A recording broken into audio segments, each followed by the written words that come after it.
ॐ विश्वं दर्पणदृश्यमाननगरी तुल्यनिजान्तर्गतं पश्यन्नात्मनि मायया बहिरिवोद्भूतं यथा निद्रया यस्साक्षात् कुरुते प्रबोधसमये स्वात्मानमेवाद्वयं तस्मै श्रीगुरुमूर्तये नमः इदं श्रीदक्षिणामूर्तये बीजस्यान्तरिवाङ्कुरो जगदिदं प्राङ्निर्विकल्पं पुनः मायाकल्पितदेशकालकलना वैचित्रचित्रीकृतं मायावीव विजृम्भयत्यपि महायोगी वयस्वेच्छया तस्मै श्रीगुरुमूर्तये नमः इदं श्रीदक्षिणामूर्तये तस्मै श्रीगुरुमूर्तये नमः इदं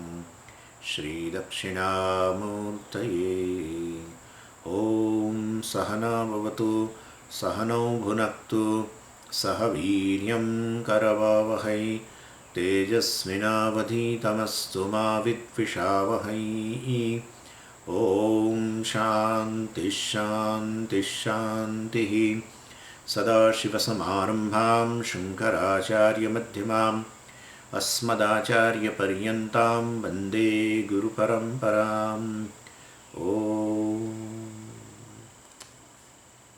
So verse 38 विविक्तदेश आसीनः विरागो विजितेन्द्रियः भावयेदेकमात्मानं तमनन्तमनन्यधीः.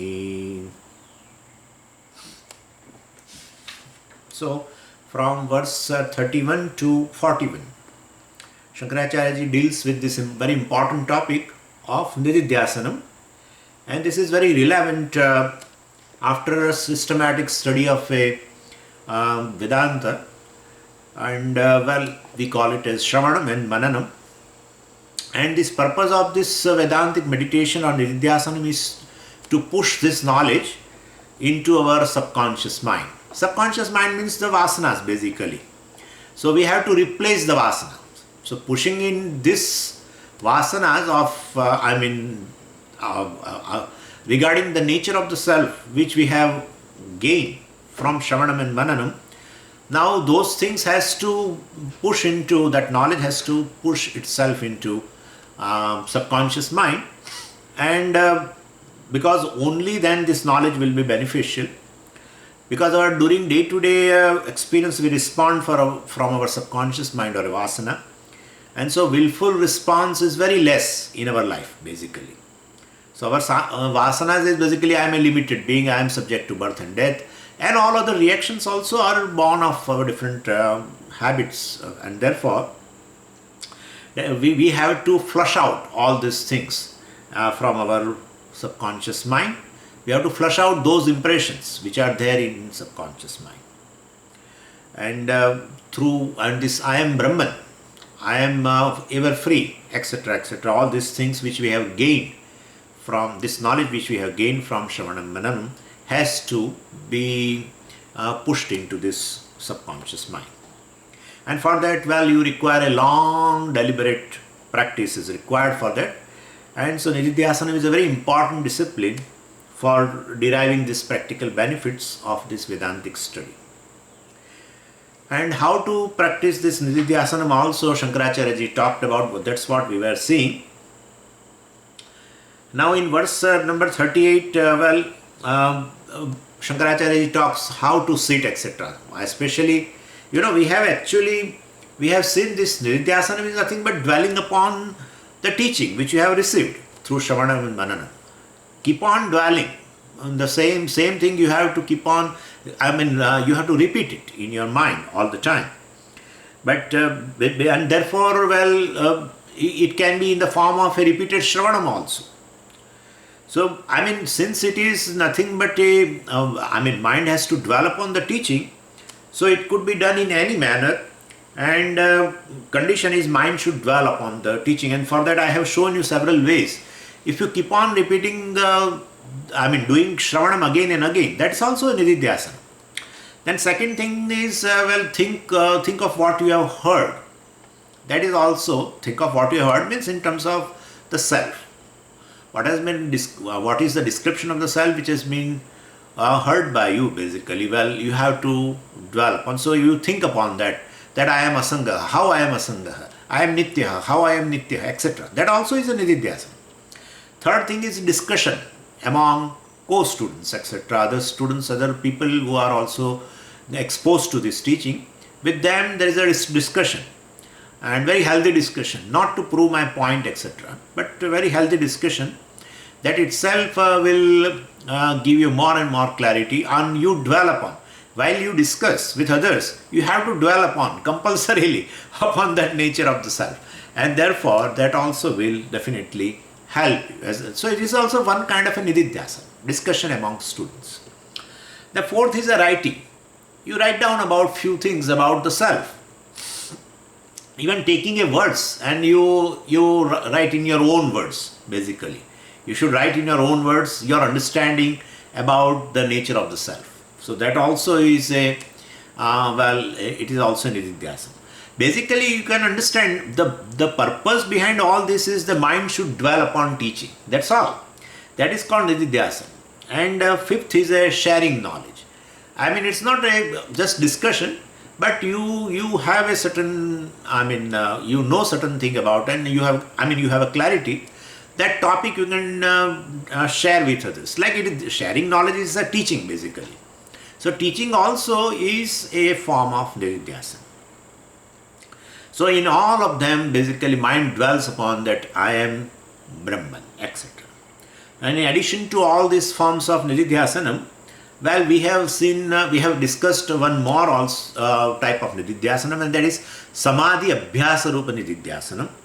And that is means I will sit in a particular place and prepare myself for nididhyasana. I will choose a proper place, proper time, proper asanam, proper posture of the body, and gradually relax all the personalities. These are the steps. These are the steps before you do nididhyasana. So especially physical body should be relaxed, etc. And then prana should be relaxed. That they call it as a prana vikshana. So basically, and this all thing has been discussed in chapter 6.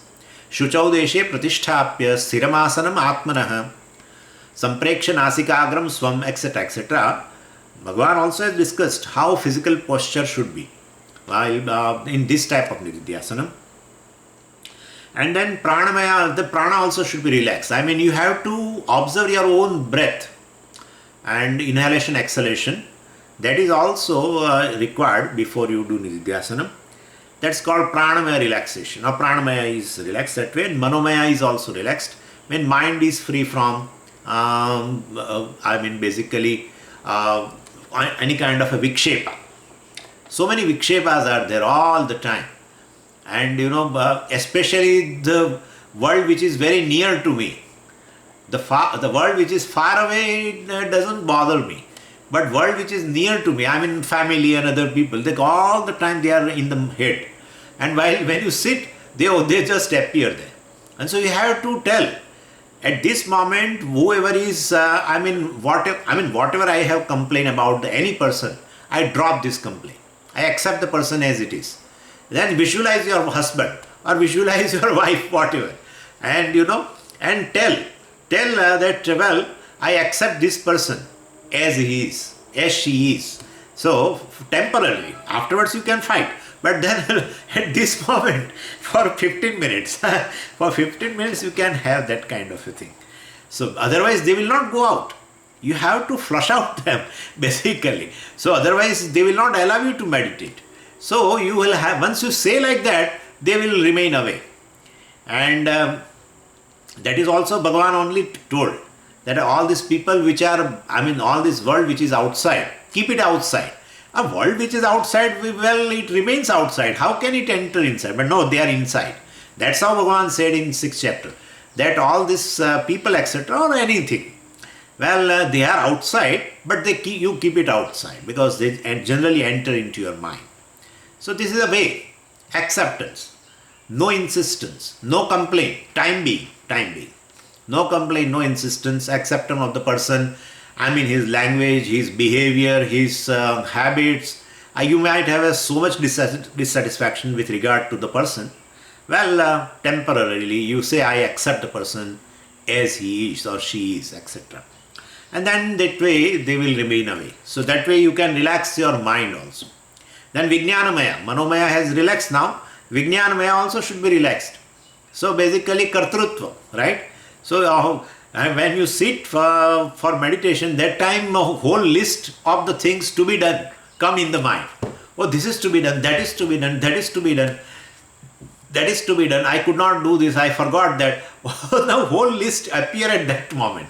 So tell, to your mind that basically at this moment I take away all the burden of what is to be done. I take away all the burden and keep at the feet of the Lord. Let the Lord finish whatever He wants to finish from my work. Rest I will manage after this meditation. And so that way you can relax basically your Vijnanamaya. That is, Kartrutvam. Related to Kartrutvam, there is so much anxiety. This is to be done, etc. Generally you don't remember all these things. What is to be done while you are active. When you sit down, you remember everything. And especially for meditation. And while you sit down and see mobile, you don't remember anything. In fact, you forget everything. But you sit down and start meditating and you will remember everything. So this is how fees of the child, the school fees I have to pay. I have not gone since 3 days. And this and that. So many things you remember. So this is how Vijnanamaya also has to be relaxed. Anyway, so this is called withdrawal, withdrawal from extrovertedness. In short, in one word, if I say, basically you withdraw from this extrovertedness. So having prepared deliberately and then bring a particular verse which we have seen, any verse which describe the nature of the self, you choose one verse and start dwelling upon. You can chant mentally also. And this is the description of my nature. And in that also I have told you, now in one verse there are so many description, right, of a self. Like we have seen that nirguno, nishkriyo, nityo, nirvikalpaha, niranjanaha, nirvikaro, nirakaro, nityamuktosmi, nirmalaha. So many are there. So from which word I should start? Should I start from nityamuktaha? Should I start from niranjanaha? From where should I start? Well, then depending upon your emotional problem, you pick up. That's what it is. So depending upon your emotional problem, well, you can choose for yourself.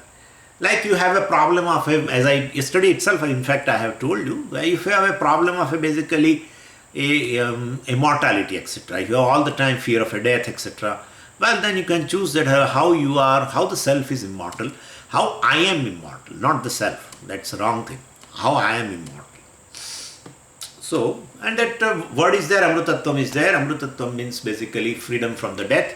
Freedom from the death means freedom from the effect of the time, etc., etc. And how you are basically free from the effect of the time. You have to see, the consciousness is basically, time depends upon the consciousness. Consciousness does not depend upon the time. Consciousness has independent existence. I, the consciousness, or add this, I, the consciousness, has independent existence of the time. I am not under the effect of the time. Well, all the bodies are under the effect of the time, etc., etc.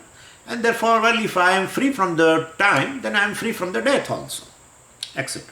So this is the way you have to think. Then if you have a problem, emotional problems born of relationship, then I have told you that you can invoke asangatva. You can, deliberate upon that I am asanga. I am free from any relationship. Consciousness which is limitless cannot have any relationship because I am like a space, like the space which is all pervasive, has no limbs, and therefore it doesn't have a relationship with anything. In any relationship, limbs are involved. One limb is connected to other limb, right? One limb of one thing or several limbs of one thing could be connected to the limbs of other thing. If a thing has no limbs, how it is connected to other thing? And therefore, like the space, I am all pervasive. I accommodate everything. Everything exists in me. But basically, I am not connected to anything. And what all these objects are there, basically, as such also I cannot connect. Why? Because they are all mithya. How am I connected? Well, in a dream. Well, I have a dream bank account in which $1 million is there, and I am a waker right now, which has $1,000 in this. How am I connected? How am I connected with a dream? Whatever you think about, any object in a dream, and you are connected to that. Well, person may be unmarried and he may be married in a dream, but he cannot claim after waking up that I am married. So this is how it is. So what is mithya is mithya. I am not connected basically.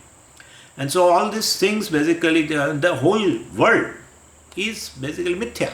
Therefore it may be person or it may be an inert object. It may be living being or anything. I am not connected to anything. I accommodate everything. I pervade everything. Like the wave, the water pervades the wave. I pervade every body. All the bodies exist in me. All the minds exist in me. Basically, I only through the Maya, basically I appearing in all the names and forms. But I am not connected to anybody. To be connected, well, the other thing should be equally real. Connection or relationship requires minimum two things of equal reality. Well, minimum. Maybe you are connected to more than one person. No problem. But at least they should be of a equal reality. And therefore, there should be other than you, some anything other than you, a inert thing or a living thing. There should be another thing. Other thing should be there. There is nothing other than you, because you are limitless. In limitless, if I am limitless, how can there be another thing other than limitless? What will be there? So this is where you have to think, right? This is where you have to think.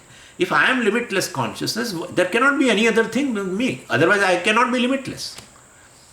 Then the second thing limits me, and I limit it, that thing. And therefore, basically, when you count second, definitely both are limited. So this is where you can think. And therefore, I am not connected. Bring the person in the mind and say, I pervade that person. That person exists because of me. That body exists because of me. I pervade his mind, his senses, or her, whatever, basically. And so this way. But Swamiji, it doesn't give me effect. It won't give you effect in a day. If you are expecting result within a day, that we should forget it. It will take time. I am telling you very clearly. Don't think the people, what happens is, they want immediate results of the Niridhya. It is not going to occur. Because that person has already entered into your subconscious mind. And therefore, that's how you are all the time thinking about that person. You have a lot of things to do.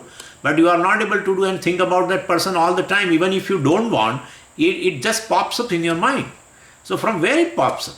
From the subconscious mind, it comes to the conscious mind. And so it has already entered unknowingly because you are thinking about the person. And so because of that repeated thinking about the person has percolated into your subconscious mind. So it will take time. And afterwards the person remains but will not have any effect.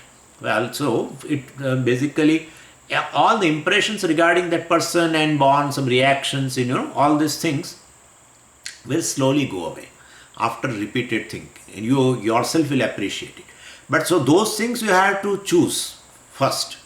Compared to other things, you have to choose those things initially.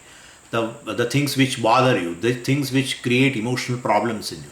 Especially some of the people create a lot of anger in you. Some people create a fear in you. Certain things create even a greed in you. Certain things create a jealousy in you. So those things you have to take first. But in all that also, what should I take first? Now that all depends upon you. What bothers you a lot? That a person can tell it. No teacher can tell.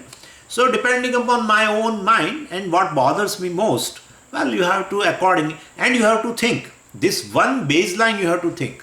What bothers me is not my nature. What bothers me is my not nature. What bothers me? Jealousy bothers me. Well, I am free from jealousy. Say that. Don't worry. Say in your mind that I am free from jealousy. If otherwise it would not bother. Sorrow bothers me means sorrow is not my nature. Jealousy bothers me means I am not jealous. By nature, by nature. Well, and greed bothers me. Then I am not greedy by nature.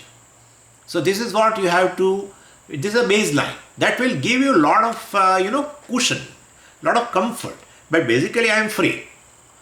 Right? And because of the ignorance and wrong understanding, well, all these things are there in my conscious mind or subconscious mind. And therefore, I have to drop basically these wrong notions, and definitely, even if I have to drop it, it is not going to drop like I drop a pen from my hand. It's not a job of a one day, because this has gone into subconscious mind. And so it will take time.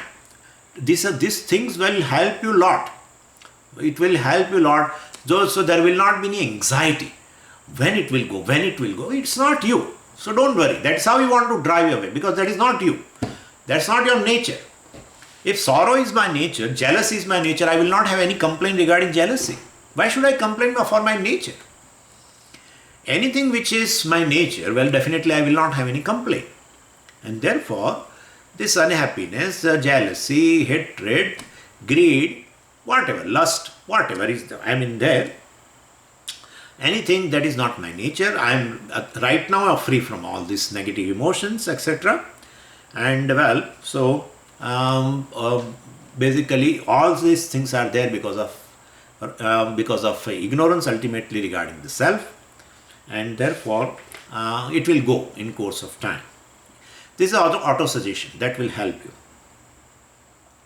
And these are all called kashayam. I have told you, these negative emotions, well, they will take time to go.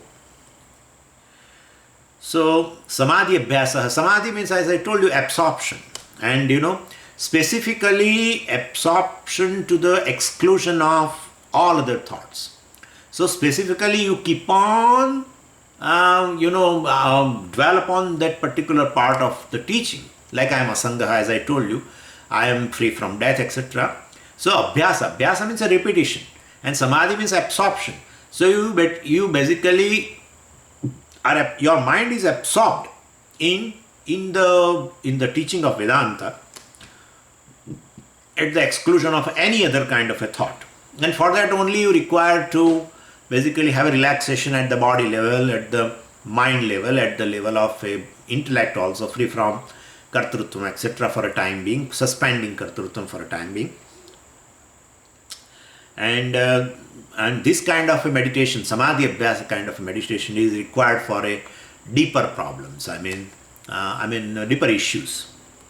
And it is called, the samadhi abhyasa is called self-counseling, you can say, self-counseling. And it's a cognitive therapy basically. And that helps a lot person to come out of this. And it's a fact. I am free from this is a fact. And so I am only in the process of removing wrong notions. I am free, basically. I am not having any, I am not a jealous. Name raga dveshau, you know very well. Name raga dveshau, name lobha moha, etc., etc. Anyway. So, and how to do this samadhi abhyasa, nidhyasanam. So, Shankaracharya says here in this verse 38, Vivikta deshe, may you choose a secluded place or a quiet place. Well, there is no noise disturbance. Asinaha, may you be seated in that place which can invoke these spiritual thoughts. Asinaha means you should sit in a certain place which can invoke, such kind of a thoughts or help you to invoke the teaching. Even some people always sit in a room where some spiritual teachers' photographs are there, or some, all these kind of people who have really become free from all these problems and jnanis, etc. Or some spiritual books are there, like that. Some people sit in a temple place, near the temple, in front of the Lord also you can sit. So, well, atmosphere influences the thoughts, that is for sure. So can I sit in the kitchen or not? Don't think of all this. And can I sit in a bath? My bathroom is, Swamiji, very big and it is so clean, Swamiji, it is so clean. Don't, there is no question of all these things. Well, you have told that to choose a place. Well, then I can choose. No, no, no. Such kind of thing will not help you. But Swamiji, but there is in my, I have a very big kitchen and there is a dining room. I mean, dining table is there and very beautiful chairs are there. Well, morning nobody will be there at 5 o'clock. Can I sit there? I mean, I can't say anything. But while sitting, if your mind is, your eyes are open and you see all these dibbas and all kind of breakfast and everything. And I'm sure you cannot keep your mind. I'm focused. And as such, I have told you, sit for 15 minutes. In that also 10 minutes go in this. Then where is a question of, Nididhyasanam won't remain effective. To make it effective, especially this type of meditation, Nididhyasanam, Samadhi Abhyasa Rupa means you have to choose a proper place and proper time. And which can influence, such kind of a thoughts. Which can invoke such kind of, by which we can invoke such thoughts so that we can get absorbed into this. And asinaha means seated. So sit in asanam with a maximum base so that there is a steadiness to the body. And all this has, of course, has been talked in chapter 6. And face and body is chapter 6 of Bhagavad Gita. So face and body should be straight, etc. Relax body deliberately and completely also. Relax and breathing, these two stages of course are supplied, and so I have told you already, we have to relax our all personalities, layers of personalities. Vijitendriya, well, talking about senses now, he talks about senses. Body and breathing, of course, can think about like this, asina, so in that we can include that relaxing body, relaxing the breathing. And now Vijitendriya means basically senses also have to be withdrawn. So, because the entire world basically enters through the senses, and therefore we have to shut the doors of senses. So may you restrain sense organ. Vijitendriya means basically may you restrain the sense organs. So as I told you, all the sense organ you cannot shut down, shut the doors. Now certain eyes have a doors, you can close, that's correct.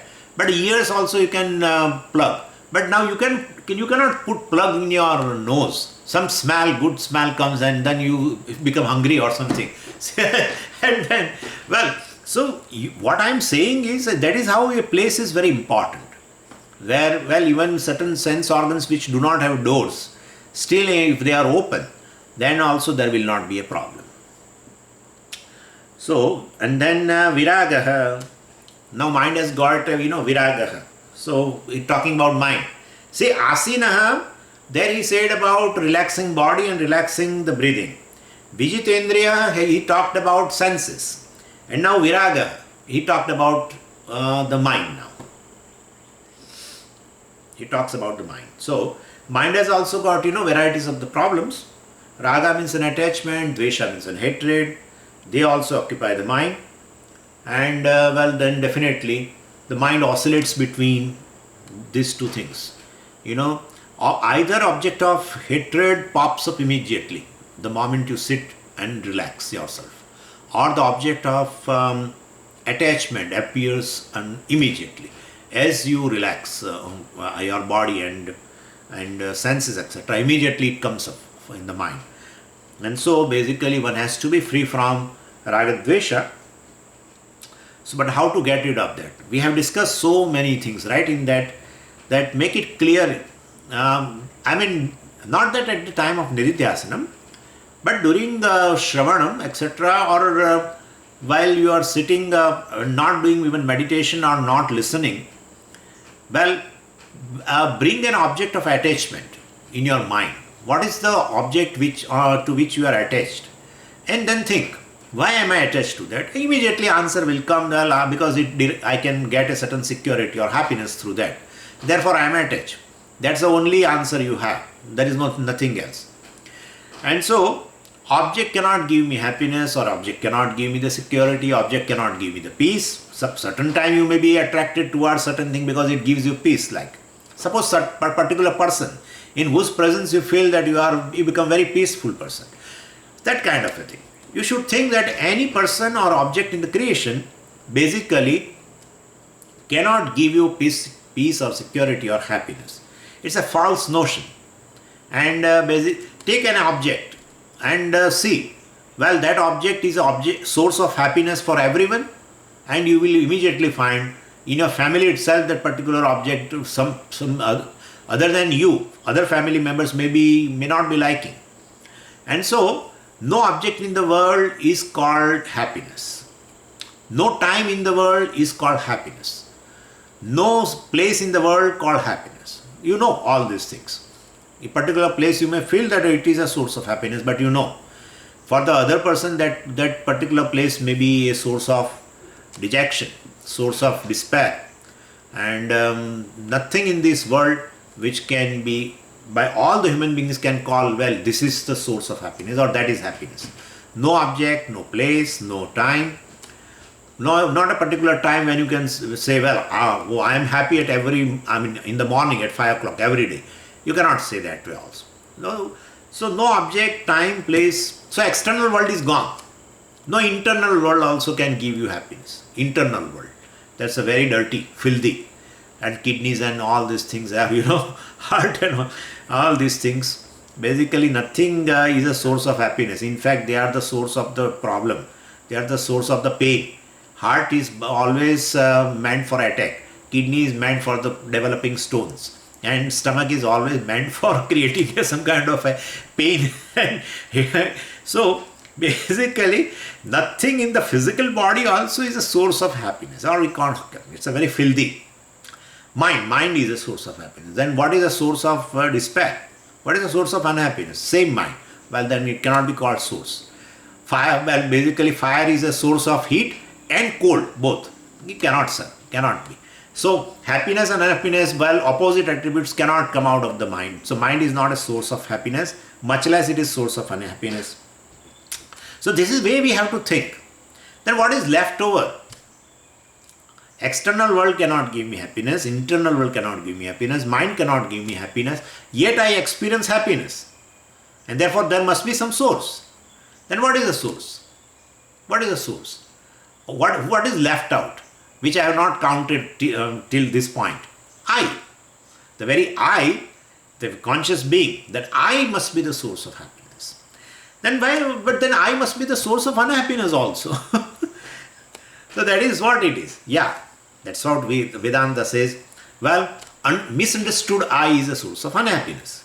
And understood I is a source of happiness. That's how it is. Misunderstood I.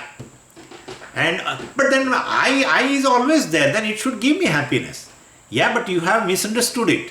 That's how it becomes a source of unhappiness. And after misunderstanding is over, then the same object can give you happiness. I will give you another example. See, what happens is, I gave you, in fact, in Atma Bodha, one of the class. Person gets has developed some tumor. I don't know why tumor remembers, but so tumor. And then, of course, when he came to know that he has a tumor, gone. Now his mood is over. Till the report comes, maybe a biopsy also is done, and till the report comes for 1 week, he was so disturbed.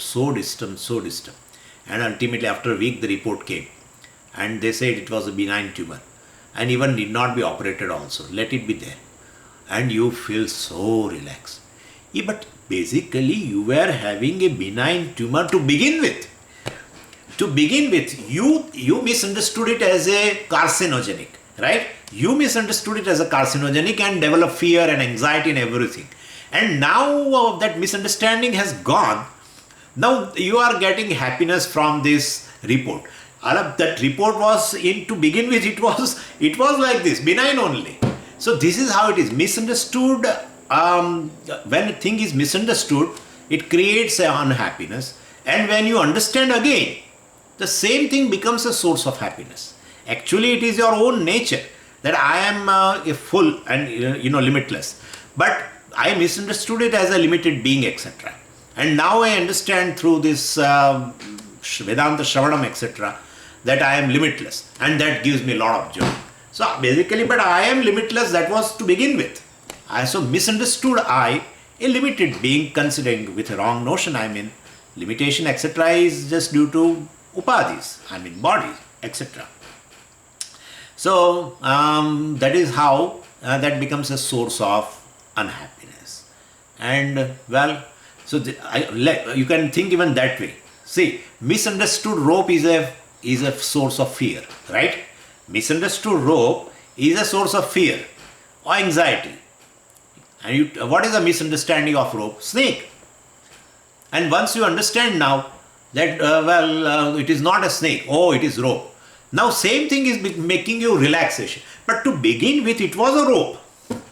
Could you follow? How come rope becomes a source of relief? It was there since many years. But somehow one day you develop a misunderstanding regarding that rope, that it is snake. And fear, etc. is born. And then again you came to know that it is rope. And you felt so relaxed. So this is how it is. But to begin with, that was the rope only. So this is how it is. That's how I become the source of happiness. I am actually limitless. In a moment of joy, etc. Definitely I manifest fully and as a consciousness, and dropping the notions, temporarily dropping the notion that I am limited. I'm not this body, etc. And therefore, this is way, if you think, then raga dvesha towards the objects will slowly drop. And that is not to be done during nididhyasana. Please understand that. Don't do this thing during nididhyasana. Nididhyasana is meant only for, dwelling upon the teaching that I am asanga, etc. So this is to be done during a daytime and any other time. Now ananya dhihi. So see now, asinaha, asina, by that word, he has talked about relaxing body and relaxing breathing, etc. And vijitendriyaha, he has talked about relaxing the senses. Viragaha, he has talked about relaxing mind, because raga dvesha creates anxiety in the mind. And now ananya dhihi, he talks about intellect now. What during nididhyasana, what does intellect do? So he says that he is focused. Ananya dhihi. Dhi means intellect, buddhi. And ananya, na anya. So basically his mind his intellect is focused towards the nature of the self. So I don't invoke myself right now as a Vishwa, Tejasa or Prajna. I am not a waker. I am not a dreamer. Basically you are in a waking state. But understand that I am not a waker. Negate that. Because you only become a dreamer also. You only become a deep sleeper. And therefore, basically right now I am invoking that I am free from either of the three. I am Turiya, etc. So Turiya means basically, Turiya, this word you should understand. Turiya means actually Chaturiya. You have to supply Cha. So Chaturiya. So it is like Dvitiya, Tritiya, Chaturiya. Dvitiya means second. Tritiya means third. Chaturiya means fourth. So these three are already there. Which Vishwa, Tejas and Prajna. That is, I experience them. Or I become waker and experience the waking world. I become dreamer and experience dream world. And I become deep sleeper, etc. And wake and experience the ignorance, etc. Or happiness, etc. So basically all these three states of experiences are possible, because I take these costumes as a waker, dreamer, etc. But I am basically distinct from all the three. I am present in all the three, and therefore I am distinct. Being present in all the three, I am distinct. Because the same I becomes waker and same I becomes a dreamer, then therefore I must be neither a waker, nor dreamer, nor a deep sleeper. Right? If I am a waker, how can I become dreamer? And therefore, all these three, I am distinct from all the three. That's how it's called fourth, Chaturiya. But it is by Panini Sutra, the Chakara is dropped. And so I am Turiya. Turiya means the distinct.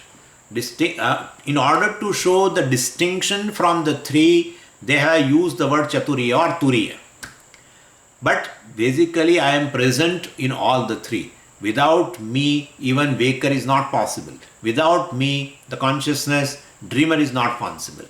Without me, the deep sleeper is not possible.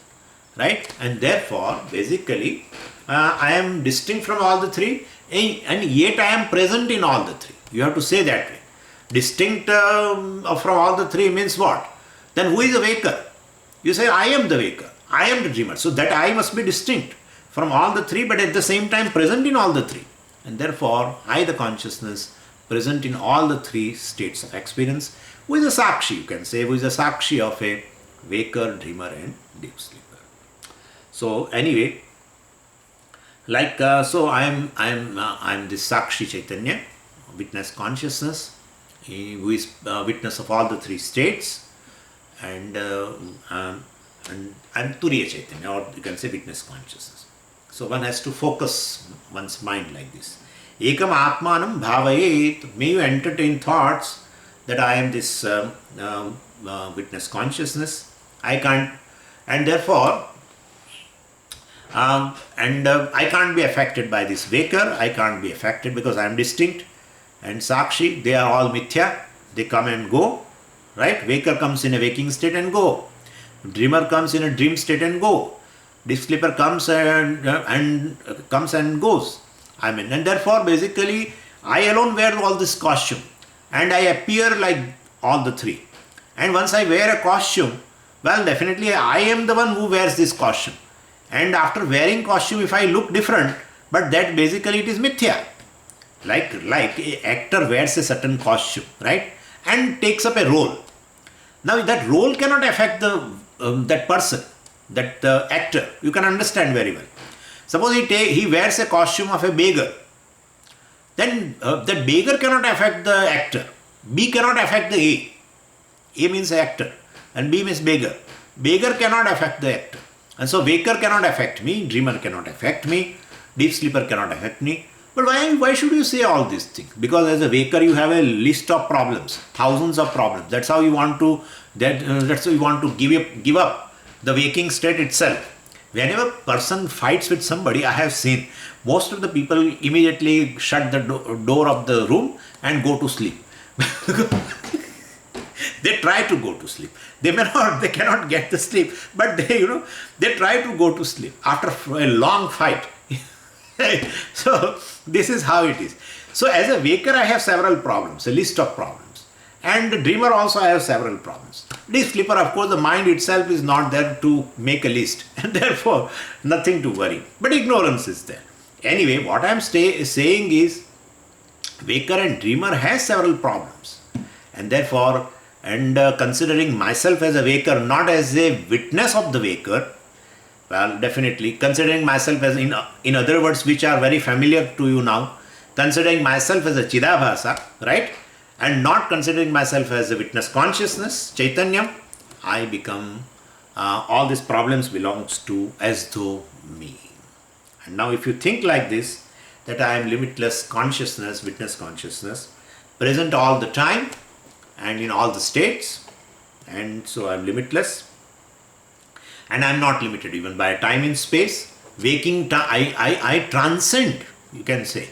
I never use this word generally, but let's say that. I transcend the time. I transcend the waking time. I transcend waking space. I transcend dream time. I transcend dream space. Right?